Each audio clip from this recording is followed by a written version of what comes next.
ඔය නැගිටින කවුද? ඔය නැගිටින කවුද දන්නවද? පළාත් සභාවේ ඉඩම ගොඩ කරන්න ලබා දීලා කප්පන් ලබා දීම නොදීමීම් පිළිබඳව ඒ නිලධාරීන්ට තර්ජන කරලාද කෙනා දැන් නැගිටිනවා. ඒ නිසා ගරු කතානායකතුමනි ඔය නැගිටින්න ඕන. මම නම් මේ නැගිටින කෙනා දන්නේ නැත්නම් මං කියනවා මෙයාගෙන පොඩ්ඩක් ගමේ හොයලා බලන්න ඕන. හරිද? ඒ නිසා මෙතන ඕන කෙනෙක් මම පරණ දන්න මූණු නැගිටින්නකෝ. මං හරි ආසයි. ඔය අලුත් මූණු ගැන මට තාම මතකයක් නැහැ. හැබැයි නැගිටින්න පරණ මූණු මං එකෙන් එක කියන්නම්. නැගිටින්න පරණ මූණු මං එකෙන් එක කියන්නම්. නැගිටින්න කරුණා කරලා අලුත් මූණු එපා මම දන්නේ නැහැ. අලුත් මූණු ගැන මං ටිකක් හොයන්න. ඔව් රණතුංග මන්තුමා. නැගිටින්න. අර කතානායකතුමනේ තමන්ගේ පුතාව ශ්‍රී ලංකාවේ යාලංකයට දැම්මා. වෘත්ති සමිති ක්‍රියාත්මක කරේ නැහැ. ඒවා නිකන් සුදුණු වෙන්න හදන්න එපා. හරි.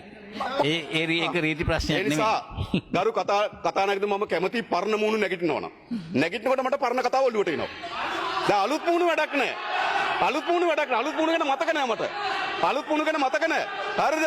ඔය පරණ මූණු නැගිටිනකොට ගරු කතානායකතුමනි පරණ කතාව ඔක්කොම ඔළුවට එනවා. ඒ නිසා ගරු කතානායකතුමනි මාතෘකාවට කතා කරන්න. මා දන්නවා කරු කතානායකතු ඉස්සරහත් ආණ්ඩුව පිටිපස්සෙත් ආණ්ඩුව. මම ඒක නොදැන නැගිටිනව නෙවෙයි.